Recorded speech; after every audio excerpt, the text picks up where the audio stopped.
¿Qué? ¿Se está viendo o no? ¿Pero mi cara o la presentación? Ay, no. ¿Y la presentación por qué? No, pero la presentas, señora.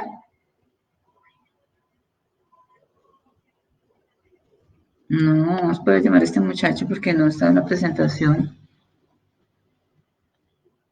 Listo, ya lo llamo a él.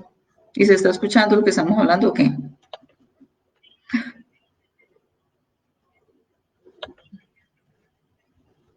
No, mamita, voy a llamar a este muchacho. Listo, chao.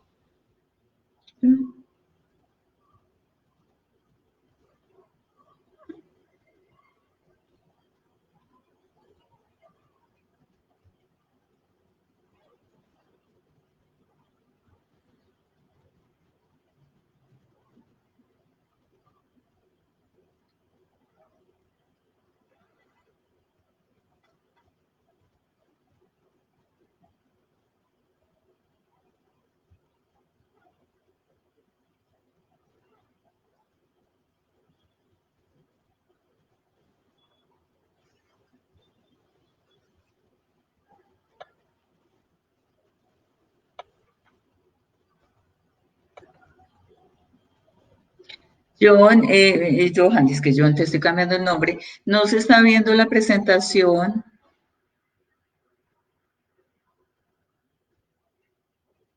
Sí. Ujú. Ah, bueno, entonces, o sea que ya puedo iniciar. Ah, listo, Yojita, muchas gracias. Bueno, chao. Bueno, hasta luego.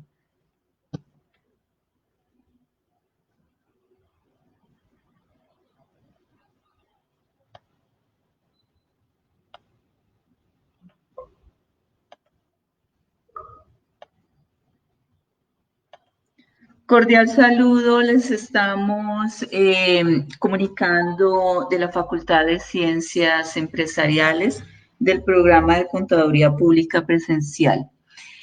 El día de hoy les vamos a hablar de un tema que es muy interesante y que es de la factura electrónica. Lo que están viendo en pantalla es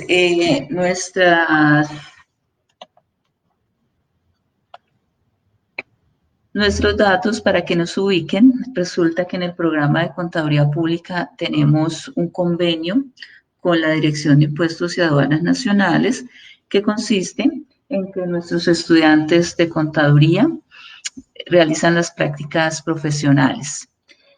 Y tenemos los núcleos de apoyo contable y fiscal para atender a contribuyentes de baja renta en temas contables, temas tributarios, temas laborales.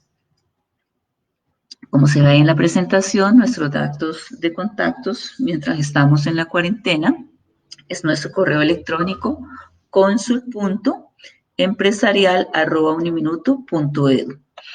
Entonces estamos haciendo todas las consultas de modo por el correo electrónico. Una vez nuestros practicantes se contactan con la persona que necesite de nuestros servicios, los podemos contactar por teléfono o por vía WhatsApp, teniendo en cuenta que todo esto es de forma gratuita. Les comento que el año pasado, por intermedio de los núcleos de apoyo contable y fiscal, se realizaron las declaraciones de renta de personas naturales de forma gratuita, solamente con la condición de que a la persona que le realizáramos la declaración de renta nos debía donar alimentos no perecederos para entregárselos a Pastoral Social al programa de grano en grano. En esa ocasión, la campaña fue un éxito. Tenemos planeada para este año también realizarlo y obviamente con el tema del coronavirus, con mayor razón, necesitamos recaudar alimentos para entregárselos a la comunidad de Uniminuto. Pueden ser estudiantes, administrativos o profesores que requieran los alimentos. Bueno, entonces nuevamente les reitero, nuestro correo de contacto es consul.arrobaempresarial.uniminuto.edu, como lo están viendo ahí en pantalla. Después de esto, entonces, vamos a dar inicio a nuestro tema, que es la factura electrónica. Resulta que este tema no es novedoso, ya viene hace bastantes años aquí en Colombia con la iniciativa de implementar la factura electrónica. Entonces, lo que vamos a ver a continuación es alguna parte de la normatividad que se tiene para el tema de la factura electrónica, por tratarse de un tema contable y tributario. Entonces, siempre va a estar respaldado por unas normas como las que estamos viendo aquí en pantalla, que son la Ley 962 del año 2005, en su artículo 26, que está definiendo la factura electrónica. Entonces, como les comentaba, este tema no es nuevo. Posteriormente, en el año 2015, salió el decreto reglamentario 2245, el cual fue compilado, como estamos viendo ahí en la pantalla, con el decreto único reglamentario 1625 del año 2016. Posteriormente, una reforma tributaria, la ley 1607 del año 2012, en el artículo 183, volvió a tocar el tema de factura electrónica, las resoluciones que estamos viendo en pantalla, y la norma más reciente es el decreto 358 de marzo 5 del presente año 2020. Adicional, pues en el estatuto tributario hay una serie de artículos que nos están haciendo alusión al tema de la factura de venta, y adicional también a la factura electrónica de venta. Entonces, a saber, en el Estatuto Tributario, artículos 511, el artículo 615, el artículo 616-1, el artículo 616-4, el artículo 617, el artículo 618, el artículo 684-2, entre otros, como los más importantes. Pues como les reitero, eso es un tema contable y tributario, pues siempre está regulado por una serie de normas. Entonces, inicialmente, para que hablemos del tema de factura electrónica, tenemos que hablar de la factura como tal, la factura que existía y todavía existe, la factura en papel. Entonces, antes de que existiera la factura electrónica, la autoridad tributaria exigía unos requisitos que debe tener la factura de venta. Entonces, uno de ellos es que la factura aparezca en el cuerpo de la factura, que diga factura de venta cuando se trata de factura en papel. Si ya se trata de una factura electrónica, debe decir factura electrónica de venta, haciendo hincapié que actualmente van a quedar vigentes solamente la factura en papel o en talonario, como se denomina, y la factura electrónica de venta. Adicional, pues esa factura tiene que tener el nombre social, la razón social, apellidos y nombres, tanto del comprador como del vendedor. Para que sea una factura, pues debe tener un número consecutivo, la fecha de expedición, desde el momento en que se está expidiendo la factura. En el cuerpo de la factura va a estar la descripción específica o genérica de los artículos vendidos o los servicios prestados. Adicional, debe tener, si es una factura en papel, el nombre o razón social y NID del impresor de la factura. También indicar la calidad de retenedor del impuesto sobre las ventas.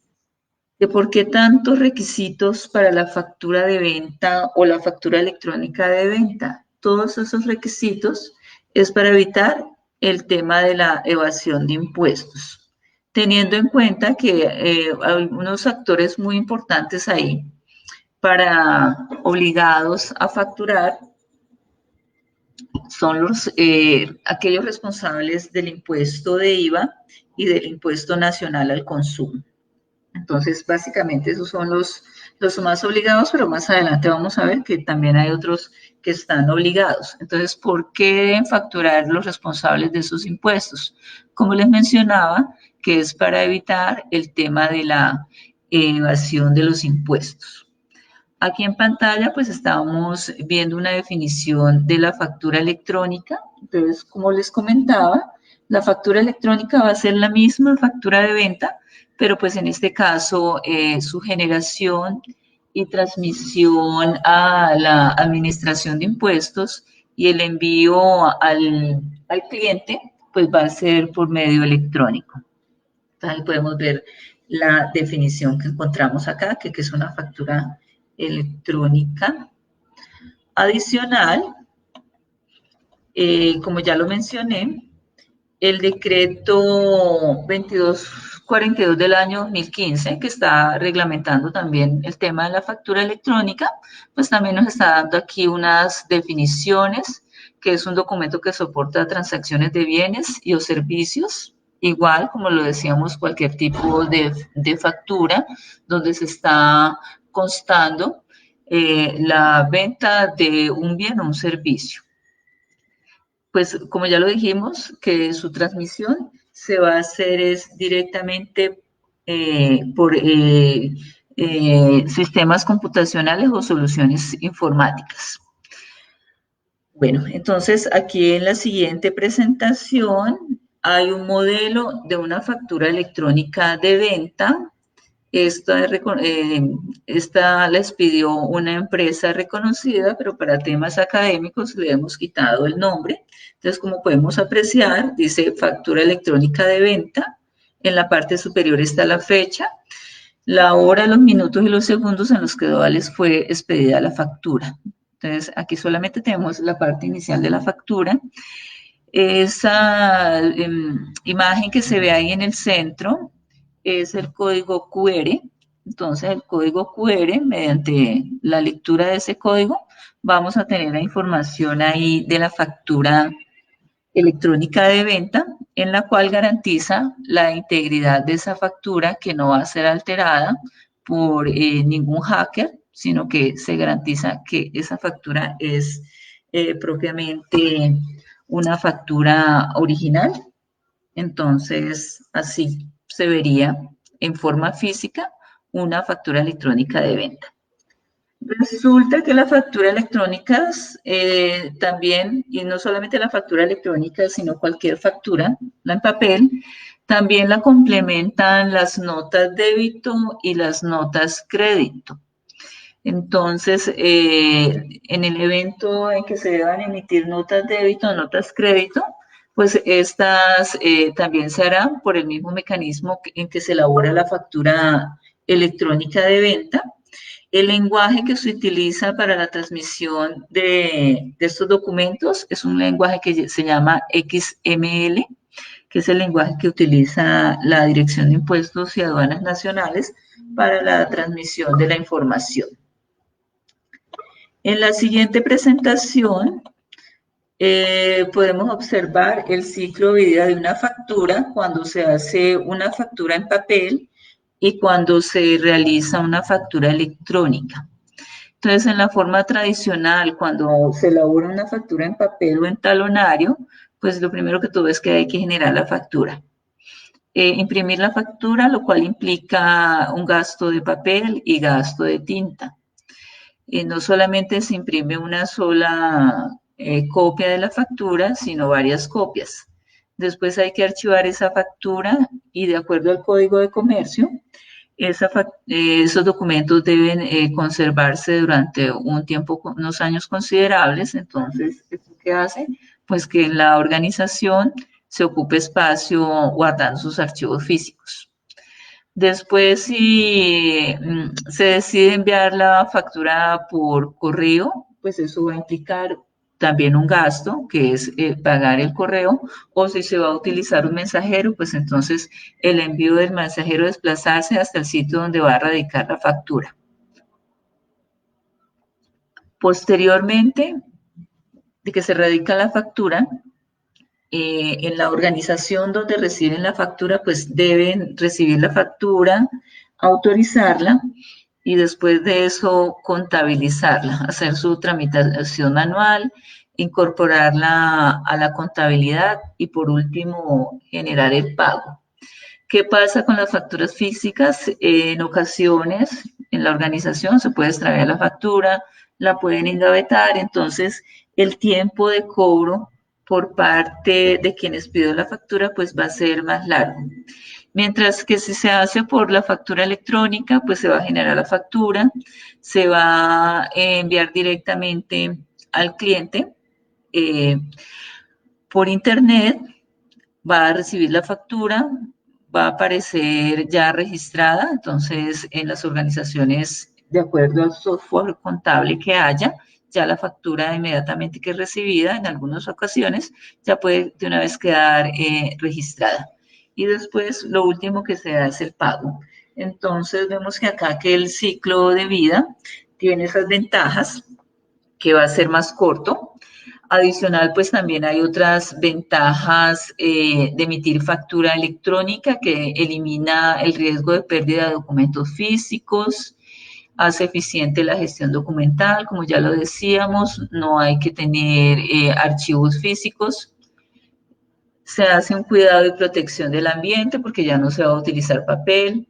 La factura se va a poder consultar en línea, tiene facilidad en las transacciones, mejora la trazabilidad y seguridad de las operaciones, mejora la gestión de cobro, lo que les comentaba, pues que va a ser más ágil, más rápido, no se va a perder el documento.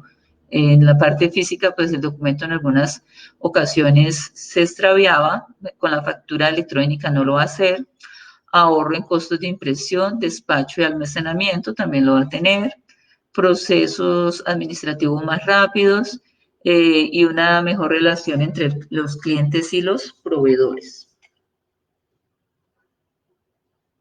Adicional, de la factura electrónica de venta, pues siempre van a haber unos responsables que son los obligados a expedir factura electrónica de venta o factura de venta como tal.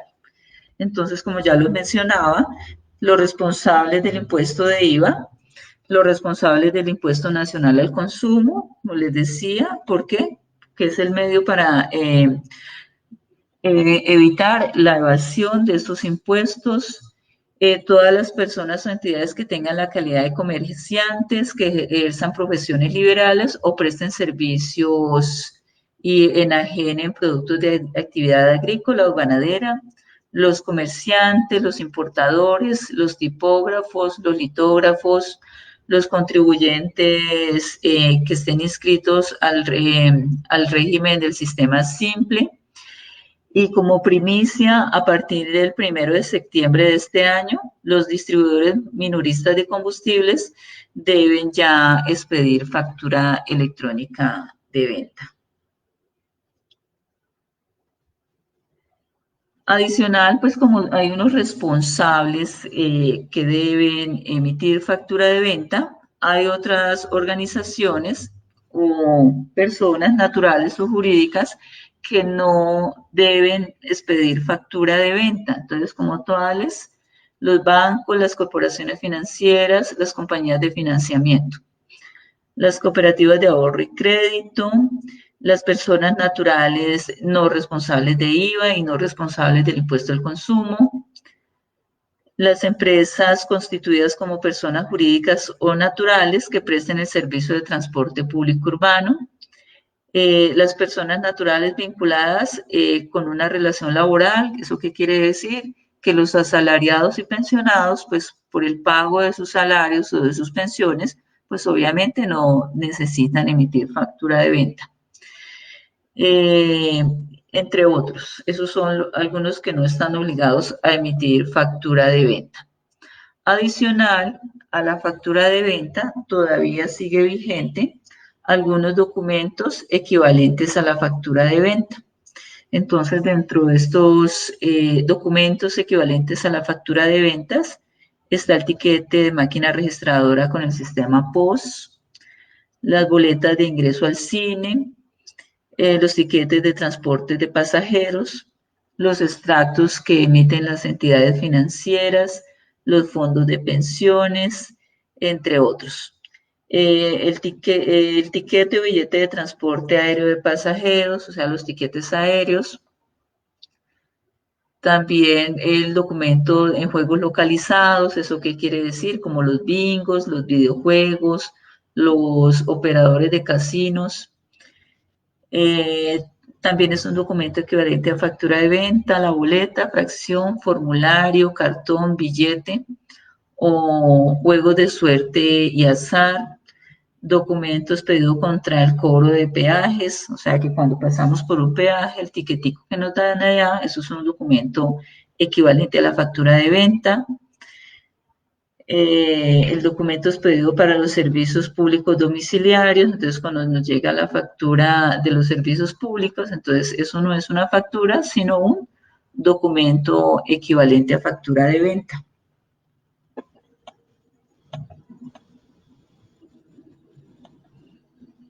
Entonces aquí los beneficios ya los habíamos mencionado, pues una modernización, reduce los tiempos, disminuye los costos, optimiza la trazabilidad, que quiere decir pues que las facturas no se van a perder tanto en el camino para el comprador o como para el vendedor, teniendo en cuenta que con la ley 2010 del 2019 y aquí reglamentado con el decreto 358 del 5 de marzo de 2020 de este año, hay que tener en cuenta que para las personas naturales o jurídicas que lleven contabilidad deben tener observación de lo que estamos viendo ahí en el cuadro, que en el año 2020 el porcentaje máximo que podrá soportarse sin factura electrónica es el 30%, para el 2021 el 20% y el 2022 10%, eso con el ánimo de qué?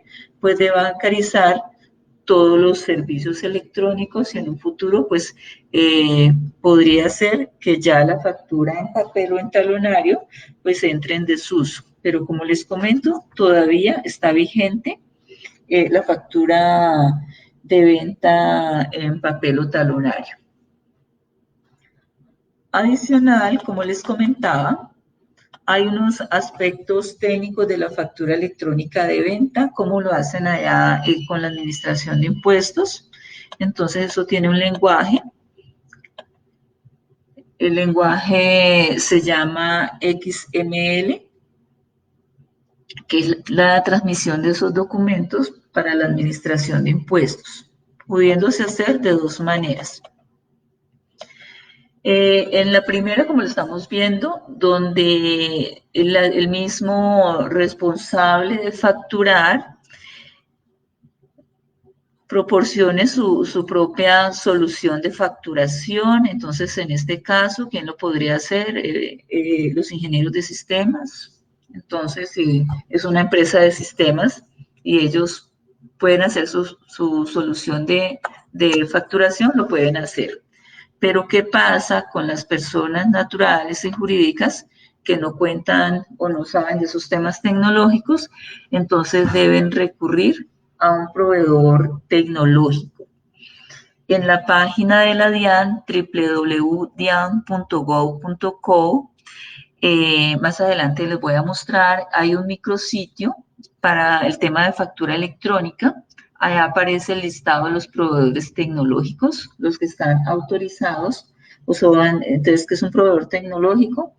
Es una persona jurídica que está debidamente autorizada por la Administración de Impuestos para proporcionar ese servicio a los adquirientes tecnológicos, pueden ser personas naturales o jurídicas que necesiten facturar por ese medio digital. Unos requisitos que deben tener los proveedores tecnológicos para que la DIAN los autorice a prestar este servicio. Entonces, uno de ellos es estar constituido como sociedad en Colombia y o como sucursal de sociedad extranjera. Entonces, ¿esto qué quiere decir? Que no puede ser proveedor tecnológico una persona natural.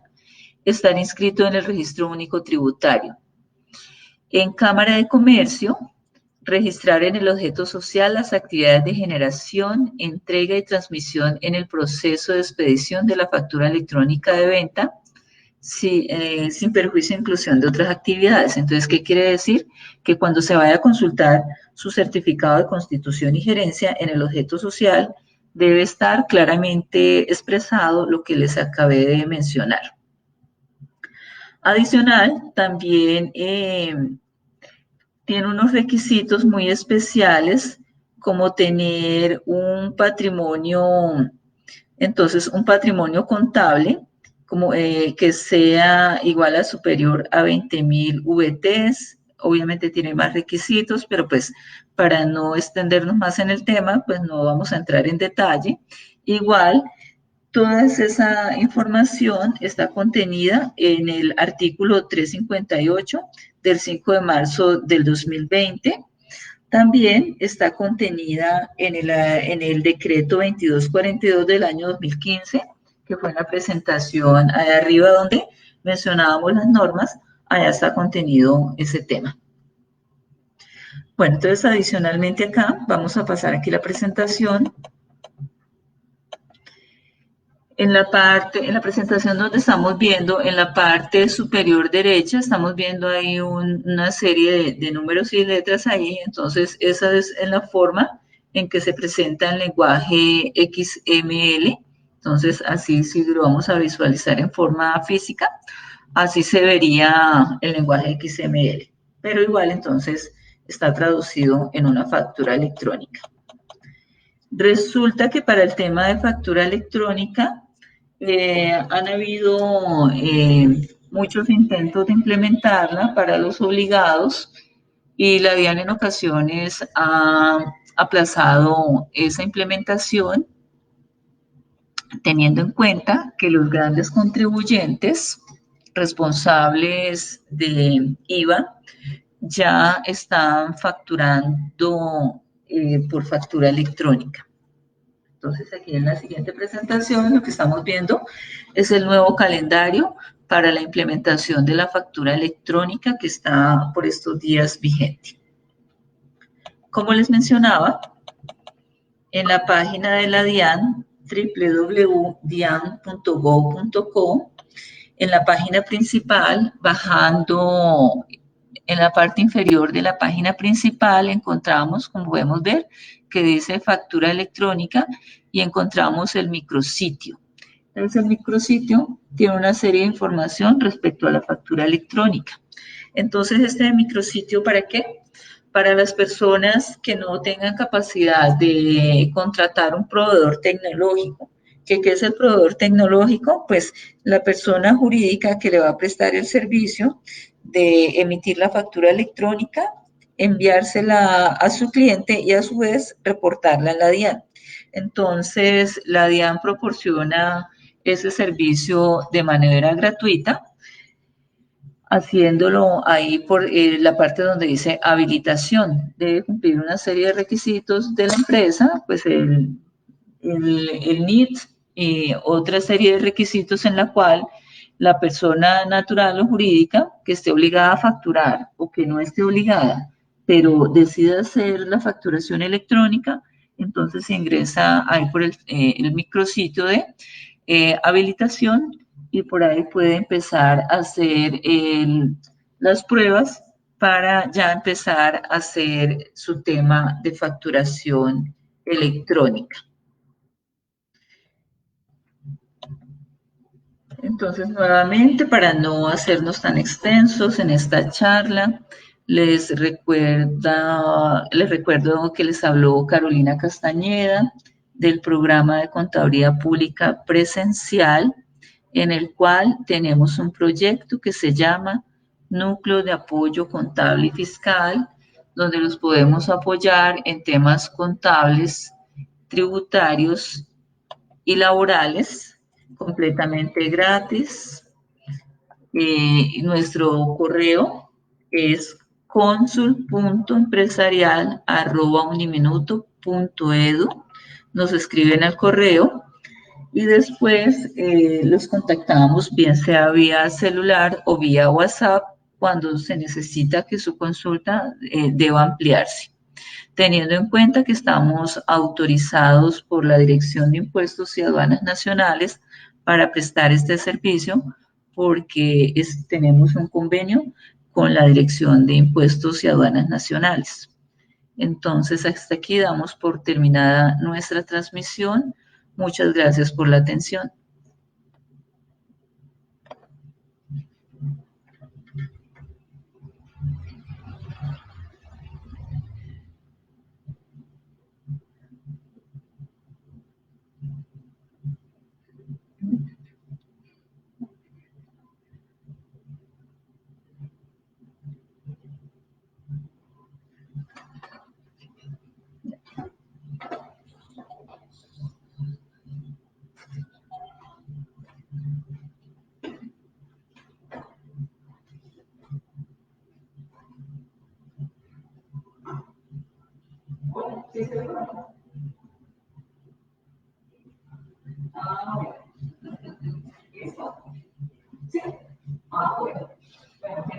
Entonces, me lo hacen ustedes, para nosotros,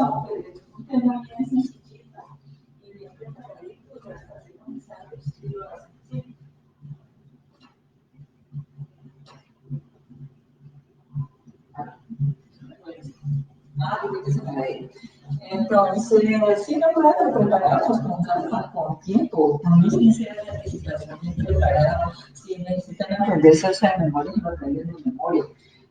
Pero yo no sé, yo creería que eso no sé, yo no sé qué es.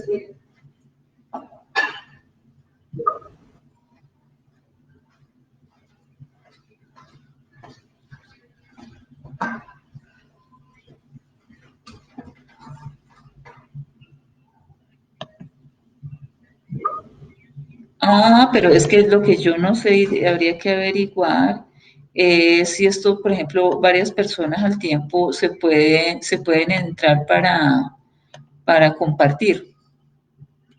O sea, que por ejemplo que tú transmitas, que Santiago transmita, no sé si eso se puede hacer.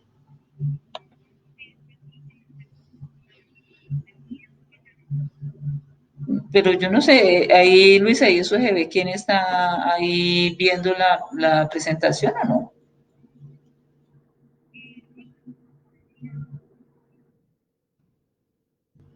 Pues yo creo que hasta ahora quién va a ver eso, y mucho menos ustedes que están más ocupados.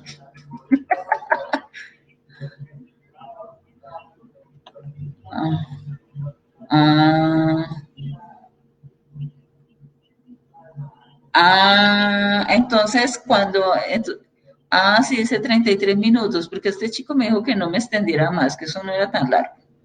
Ah, ya la vi que aparece acá. Ah,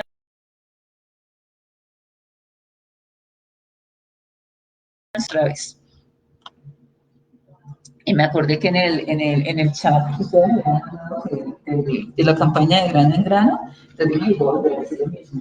Y pues más en esta época, con ese tema tan horrible que tenemos, pues este año pues tú ya no vas a hacer, pero pues la campaña no volvemos a hacer. Sí, pero bueno. Bueno. Sí.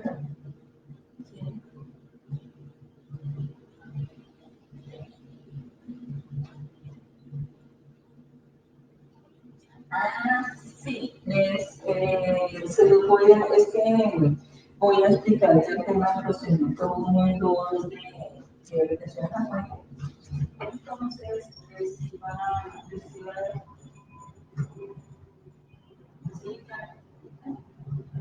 no, no, explicar,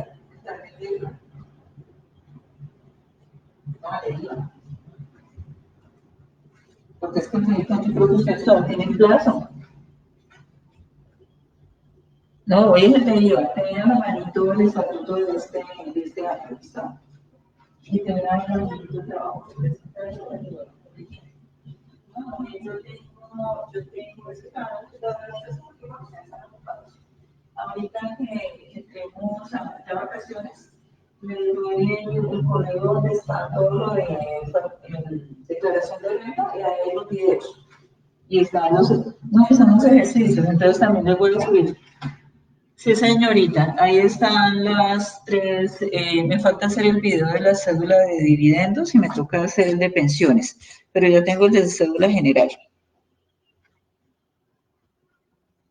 Sí, claro, es que En la general estaba de trabajo, la de- estaba las otras cédulas esas que además y la capital. Pero no se nada complicado.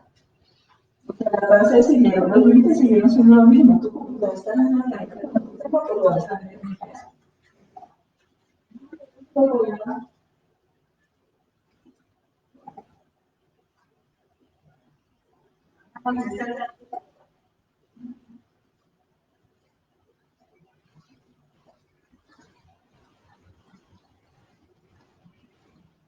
Ah, pero le hiciste el trámite de una vez.